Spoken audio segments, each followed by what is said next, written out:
Assalamualaikum warahmatullahi wabarakatuh. Perkenalkan, nama saya Samstina dari Prodi Manajemen kelas 232C. Di sini saya akan membuat video resume tentang dari pertemuan ketiga, yaitu etika perilaku pelaku bisnis. Di dalam bab 3 ini terdapat 6 poin, yaitu sekilas tentang etika perilaku produsen, etika perilaku supplier, etika perilaku investor dan pemegang saham, etika perilaku pemilik perusahaan, dan etika perilaku karyawan.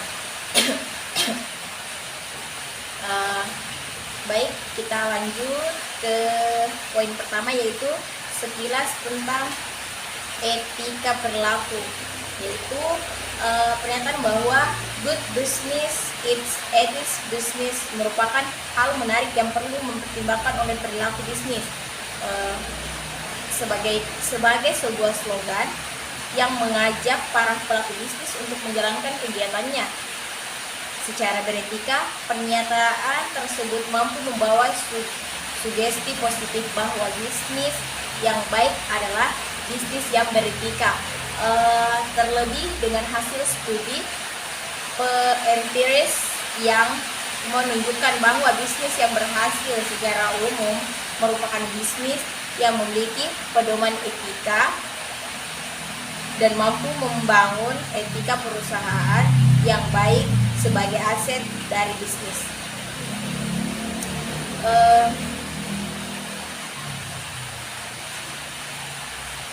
Perilaku pelaku bisnis sangat dipengaruhi oleh nilai moral yang dimiliki oleh masing-masing individu.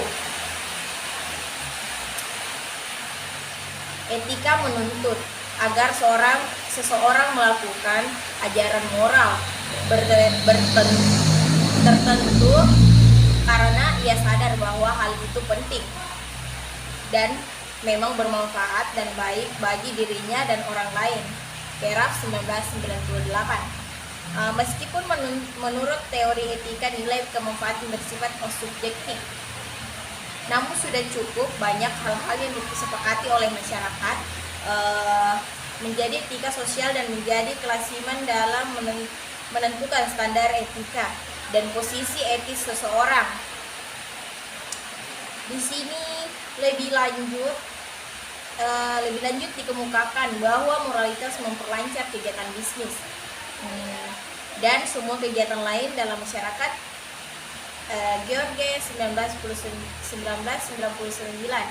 Lebih lanjut, George menyatakan bahwa etika terdiri atas 3 bentuk, yaitu yang pertama, etika deskriptif, menjelaskan moralitas individu, budaya, atau masyarakat. Kedua, etika normatif, merupakan pemahaman atas etika deskriptif yang dikembangkan menjadi sistem moral terpadu dan memastikan prinsip dasar nilai moral dari masyarakat secara keseluruhan. Dan yang ketiga, ada etika analitis, yaitu memberikan penilaian tentang baik, buruk, tanggung jawab, moral, dan argumentasi moral reasoning.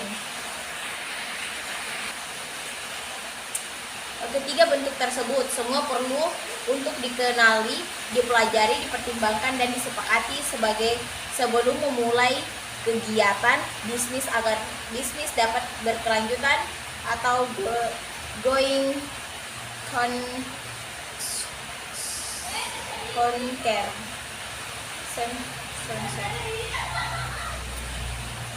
Paparan di atas menjelaskan bahwa etika dan moral dalam bisnis merupakan kebutuhan yang harus dipenuhi oleh para pelaku bisnis. Adapun terdapat 5 jenis kepentingan yang terlihat dalam bisnis, antara lain pemilik.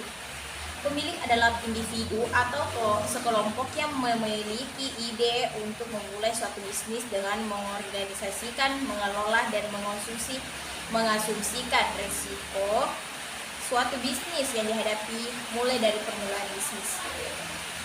2 karyawan, 3 kreditor, 4 pemasok, 5 pelanggan, 6 investor.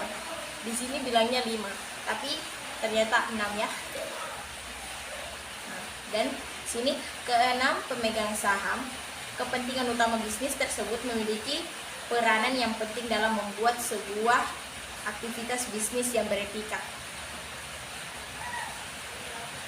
Dalam wacana yang lebih spesifik, bahkan terdapat pengaturan persaingan pasar untuk menghindari keadilan, yaitu proses mendapatkan barang dengan mengandalkan asimetri informasi maupun asimetri kesempatan, baik merupakan waktu, tempat maupun jumlah, karena dikhawatirkan akan terjadi ketimpangan antara pedagang yang memperoleh informasi dan kesepakatan lebih dulu akan menimbulkan pasar yang tidak kompetitif.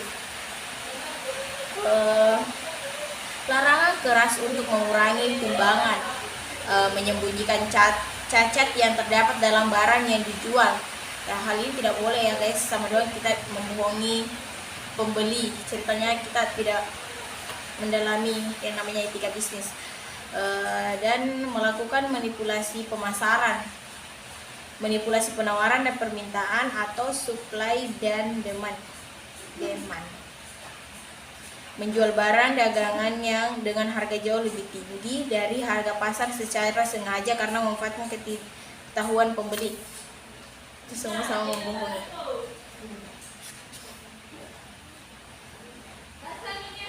Cara beretika antara lain adalah sebagai berikut. Adanya keyakinan bahwa semua tindakan akan diminta pertanggungjawaban oleh Tuhan. Adanya kesadaran bahwa aktivitas bisnis yang beretika merupakan bentuk perwujudan kontrak sosial masyarakat yang mengikat. Dan adanya dorongan untuk mencapai nilai keutamaan melalui aktivitas. Kita masuk ke poin kedua ya, itu etika perilaku produsen.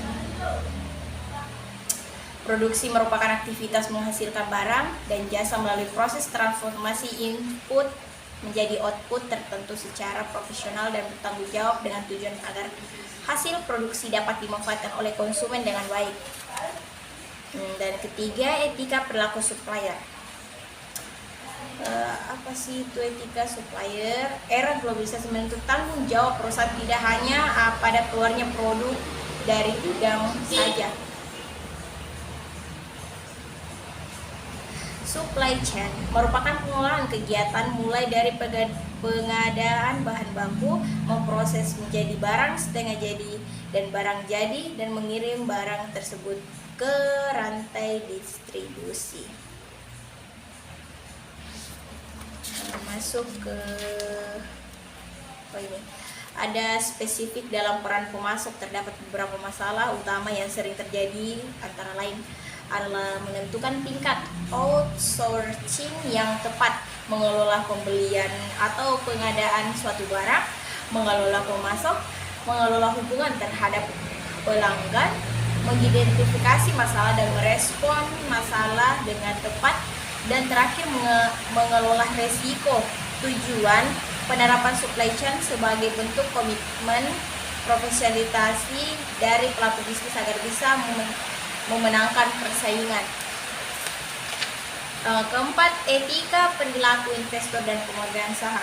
Pemegang saham sebagai pemilik modal memiliki hak dan tanggung jawab atas perusahaan sesuai peraturan dan perundang-undangan anggaran dasar perusahaan. Dan yang kelima, itu etika perilaku pemilik perusahaan. Pemilik perusahaan adalah orang yang memiliki ide untuk memulai suatu bisnis dengan mengorganisasikan, mengelola dan mengonsumsikan resiko suatu bisnis yang dihadapi mulai dari permulaan bisnis.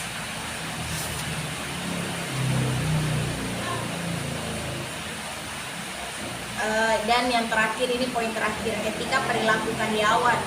Perilaku etis dapat menentukan berkualitas karyawan dipengaruhi oleh faktor-faktor yang diperoleh dari luar dan kemudian menjadi prinsip yang dijalankan dalam bentuk perilaku.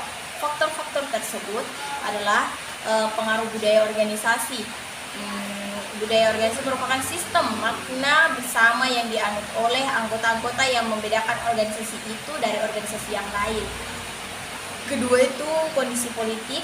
Kondisi politik merupakan rangkaian asas atau prinsip. Keadaan jalan, cara atau alat yang akan digunakan untuk mencapai tujuan. Ketiga itu perekonomian global. Perekonomian global merupakan kajian tentang pengurusan sumber daya material individu, masyarakat, dan negara untuk meningkatkan kesejahteraan hidup manusia.